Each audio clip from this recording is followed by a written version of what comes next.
A little preamble before this video. If you want to see a video where I ask VTM players to rate VTM Bloodlines, scroll down to the description or the comments. I'll be posting the Google Forms link to both of those, so just look for something called VTM review or like rating or something like that. Just leave your review, bam, perfect. Your review is going to be included in the next video. Yippee! I appreciate it so much. Today I'm revisiting one of my older game reviews. I did this game before, but let's be honest, I didn't give it justice. So what I aim to do in this video is to take the rating system that I made other people use to rate Warframe in that other video I did and apply it to Vampire The Masquerade Bloodlines, one of my favorite games. Now, me personally, I hope this video allows me to improve my format for game reviews, but also it might make you want to play Vampire The Masquerade Bloodlines. You never know, maybe stick around, you'll find out if you like the game or not. First off, I want to state VTM Bloodlines is an older game. Like, it's really old. So this game isn't going to be for everybody, but it was definitely for me. And, you know, because it's the World of Darkness, I think it's necessary to say that this game includes more graphic content than other games. It's definitely nothing, like, crazy, but this is not Animal Crossing. With all that being said, I hope you guys enjoy my review. Also, if you guys have played VTM Bloodlines before, feel free to leave your own reviews in the comments below. I'm actually very interested in seeing what everyone else thinks of this game, especially before Bloodlines 2 comes out. So let's get started. So like always, we're going to start with the preliminary questions. It's a little weird because I'm asking myself them, but I'll push through. How long have you been playing Vampire The Masquerade Bloodlines? I don't know an exact date. I would say around 2023, so it's very recent. But even within the short amount of time I've played the game, it's entranced me. How many playthroughs have you completed? I've completed at least 3. I'm willing to say 4 or 5 though. I know without a doubt I did Malkovian. I know I did Nosferatu because that's my favorite one so far. And then I think I did Tremere. The other 2 I was talking about, I didn't really complete them. The game bugged out before I could finish them. So, you know, it is what it is. What's your favorite clan? My favorite clan is Nosferatu. It adds great things to the games. I love the little changes that you can see. I love how different the gameplay is from just any other normal run. I know you can say the same with the Malkovian, but Malkovian, it feels like it only changes your dialogue, while Nosferatu goes all the way deep down into the actual root of gameplay. Your Nosferatu run will not be like any other playthrough that you do, and that's why I like it. What type of content do you primarily focus on in VTM Bloodlines?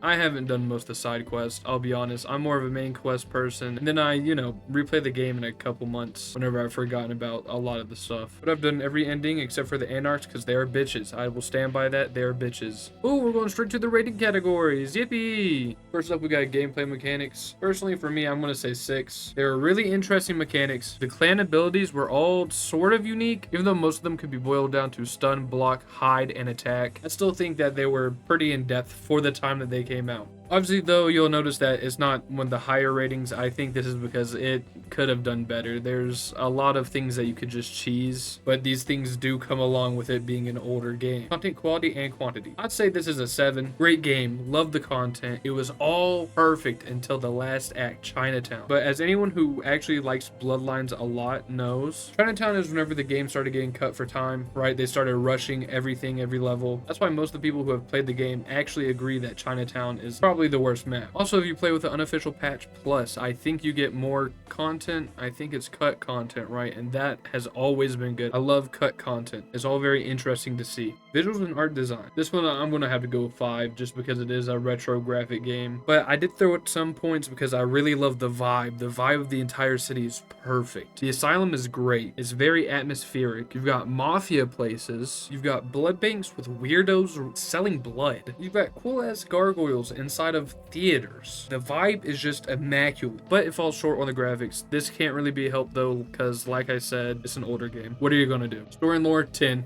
Love it. After being introduced to the World of Darkness, you'll never catch me saying that any of their games set inside that world is below a 10. Honestly, I'm not even gonna go into it more. If you haven't checked out World of Darkness, please do. You will not regret it. It's one of the best things I've ever done. It's a really in-depth world, and I highly recommend it. Community and modding experience. Fucking 2. I didn't ever mod it. Why would you mod a game this old? It already crashes basically every single time you try and play it. Community, I mean, other than Twitch, I haven't even seen a community for this game other than people saying Bloodlines 2 is going to be bad. Actually, now that I think about it, I got a lot of comments in my last VTM video just shitting on Bloodlines 2, and the game hasn't even come out yet. I don't understand it. I mean, I do understand that there's been problems, but I think we should give it some time to come out at least before you make a decision on if the game's good or bad. Accessibility and new player experience. I'd say a 7. It's not bad, it's just that it's a little constricting on the amount of tips that it gives you. You don't get tips after a certain part of the game, and they sort of just leave you hanging, but it's really not that hard to just read. It was a little bit hard for me because I'm stupid, but it shouldn't be hard for you guys. Replayability. This is a hard one for me to rate. I don't ever really replay games, rewatch movies, rewatch TV shows, nothing like that. But VTM, I've come back on multiple separate occasions just to replay it. And for that alone, I want to give it a 9. It didn't get a perfect 10 though, just because the game isn't like infinitely replayable. After you've played the game through every faction and has like 3 or 4 clans, you've done all the content. There's no more content. So while a great game, it's not infinite content, so keep that in mind. Well, look at that. We got through all that really fast this time. I think we're really improving the format. We're moving on to the last section of the video though. This is going to be tips / closing statements. Now, I've got a few tips for VTM. First up, if you're Nosferatu, get off Fusification. Max it all the way. It's so good. I'm begging you. Also, just all the abilities are really overpowered if you get to the last level. I'm begging you, please, please, please check out the abilities levels. Next tip, if you've ever seen like objects pop up out of nowhere, like couches in places they're not supposed to be, really any object where it's not supposed to be, this is called a memory leak. The only way to fix this is by reloading your save. This happens because you've been playing the game for way too long at one time. Usually all it takes is either restarting of your game, and if that doesn't fix it, just reload your save to the previous save. It sucks, but it's an old game. These things happen. This one isn't really a tip, but it's a little fun fact. Your humanity determines the way people talk to you in the game. So if you have a higher humanity, 9s is going to be nicer to you. If you have a lower humanity, 9s is going to hate you. And for our final tip, God, I hope someone gets this joke. Create your brawl skill if you want to be able to feed on people easier.